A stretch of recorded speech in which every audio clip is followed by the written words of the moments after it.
It's been almost 2 weeks since a witness in a 2014 homicide case was found dead.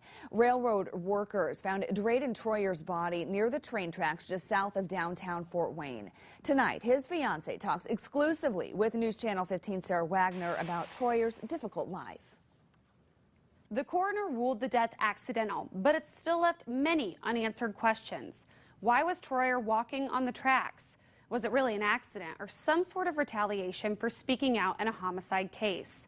Troyer's fiance sat down with us to help shed some light on the story. He says it's easy to make assumptions, but he wants people to know who the real Drayden Troyer was. September 8th last year, EB Avenue, a shooting left one man dead.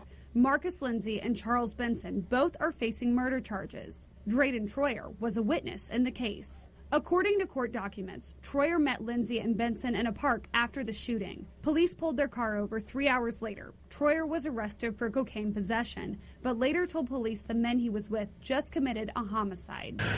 Then on the morning of March 11th, railroad workers found Troyer's body near the train tracks just south of Parkview Field. The coroner says no foul play is suspected. It's a tragic end to what Troyer's fiance calls a very difficult life, a life that started 25 years ago, more than 8,500 miles away in Russia. He had a really terrible upbringing. He just remembers mom didn't come home one night. Troyer spent 10 years in a Russian orphanage before he was adopted by a family in Elkhart. Michael Fisher says Troyer's adoptive father abused him. They removed him out of that home, and from there he just bounced from home to home. Troyer eventually came to Fort Wayne. Fisher thinks Troyer met Lindsay and Benson at some point while he was still in foster care. He ended up homeless at 17. Stole some money and ended up getting prison time for it and spent the next 3 years in prison. Fisher and Troyer met several years later and started dating. They were broken up when the EB shooting happened. That's when he had got back into contact with some people that he probably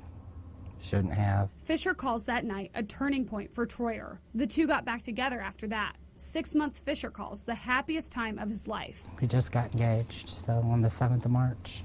The night before Troyer's body was found was supposed to be one full of life and love. We were out celebrating our 1-year anniversary. Fisher says they were out at the Babylon nightclub when Troyer became agitated. I turned to pay off my bill, and when I turned around, he was gone. I couldn't find him, so I thought, well, probably just walked home. He didn't come home. Troyer's pretrial conference was scheduled for the next day. When he didn't show up for court, Fisher says he just knew something was wrong. That's when he called the pastor, who had been like a father figure to Troyer. Jerry said he did get hit by a train yesterday. Mike, I'm sorry he's dead. It just killed me.